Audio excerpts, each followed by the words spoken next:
হযরতে মূসা আলাইহিস সালামের সেই অলৌকিক লাঠি, যেটি ছেড়ে দিলে সাপ হয়ে যেত এবং হাতে নিলে লাঠি হয়ে যেত।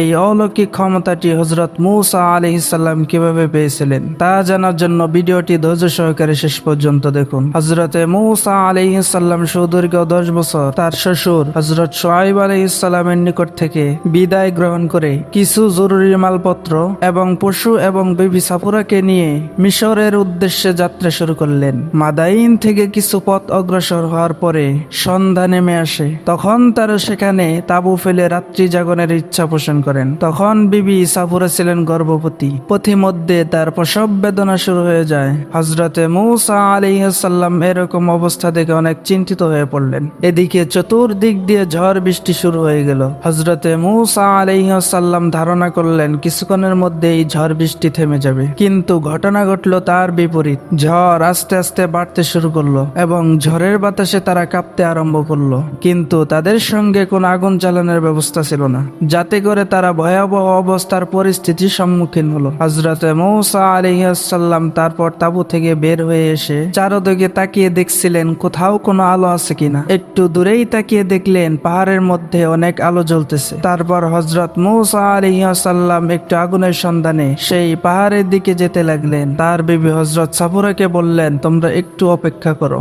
আমি একটু পরে আগুন নিয়ে ফিরছি। হযরতে মূসা আলাইহিস সালাম সেই পাহাড়ের দিকে যেতে লাগলেন। অনেক দূর গেলেন, তারপরও সেই পাহাড়ে পৌঁছাতে পারলেন না। তার মনে হচ্ছে সেই পাহাড়টি আস্তে আস্তে দূরে চলে যাচ্ছে। তবুও তিনি প্রাণ আশা নিয়ে সেই পাহাড়ের দিকে ছুটতে লাগলেন। দীর্ঘ সময় পর সেই পাহাড়ের মধ্যে পৌঁছালেন। তিনি সেই পাহাড়ে পৌঁছে দেখলেন এক প্রকার গাছের শাখায় প্রশাখায় আগুন জ্বলতেছে। তখন তিনি একটি শুকনো ডাল হাতে নিয়ে সেই আগুনের মধ্যে স্পর্শ করলেন, যাতে করে সেই ডালের মধ্যে আগুন লেগে যায়। কিন্তু তিনি বহুবার চেষ্টা করার পর ডালের মধ্যে আগুন ধরাতে পারল না। তখন তিনি অনেক হতাশ হয়ে পড়লেন। এমন সময় মহান আল্লাহ রাব্বুল আলামিন বললেন, হে মূসা, আপনি এখন তুয়া উপত্যকা জায়গায় পৌঁছেছেন।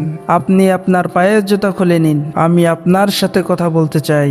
আপনি যে গাছের শাখায় প্রশাখায় আলো জ্বলতে দেখতে পাচ্ছেন, সেটি আগুন নয়, সেটি আমার নূরের উজ্জ্বল আলো মাত্র। আমি আপনাকে আমার নবী হিসেবে পছন্দ করি। অতএব আপনি পাঠ করুন লা ইলাহা ইল্লাল্লাহ মূসা কালিমুল্লাহ। অতঃপর সর্বদা আমার কথা স্মরণ করুন এবং নিয়মিত সালাত আদায় করুন। সমগ্র পৃথিবীর মানুষকে এই কালিমার দাওয়াত দিন। পৃথিবীর বুকে আল্লাহর আইন প্রতিষ্ঠিত করতে সর্বদা জিহাদ করুন। হযরতে মূসা আলাইহিস সালামের হাতে ছিল একটি লাঠি। মহান আল্লাহ রাব্বুল আলামিন হযরতে মূসা আলাইহিস সালামকে একটি প্রশ্ন করলেন, হে মূসা, আপনার ডান হাতে ওইটা কি? হযরতে মূসা আলাইহিস সালাম জবাব দিলেন, এটা আমার লাঠি। এবং সঙ্গে সঙ্গে ওই লাঠি একটি সাপের রূপ ধারণ করে। হযরতে মূসা আলাইহিস সালাম এই দৃশ্য দেখে অনেক ভয় পেয়ে গেলেন। মহান আল্লাহ রাব্বুল আলামিন হযরতে মূসা আলাইহিস সালামকে বললেন, হে মূসা, আপনি সাপটি ধরুন, ভয় পাবেন না। আপনি হাত দিয়ে ধরার সাথে সাথে ওইটা পূর্বের অবস্থায় ফিরে আসবে। তখন হযরতে মূসা আলাইহিস সালাম সেই লাঠিটি ধরলেন। তারপর সেই লাঠিটি আবার আগের অবস্থায় ফিরে আসলো। পরবর্তীতে হযরত মূসা আলাইহিস সালামকে বললেন, আপনি আপনার হাত বগলের ভিতরে ঢুকান এবং একটু পরে বের করুন, দেখবেন সেই হাত অতি উজ্জ্বল। হযরতে মূসা আল্লাহর নির্দেশে বগলের ভিতর থেকে হাত বের করলেন। তখন তিনি অবাক হয়ে দেখলেন হাতটি সূর্যের ন্যায় অতি উজ্জ্বল হয়ে গেছে, যাতে করে পৃথিবীর এক প্রান্ত থেকে অন্য প্রান্ত দেখা যাচ্ছে। প্রিয় দর্শক ভাই ও বোনেরা, ভিডিওটি ভালো লেগে থাকলে অবশ্যই চ্যানেলটি সাবস্ক্রাইব করে রাখবেন।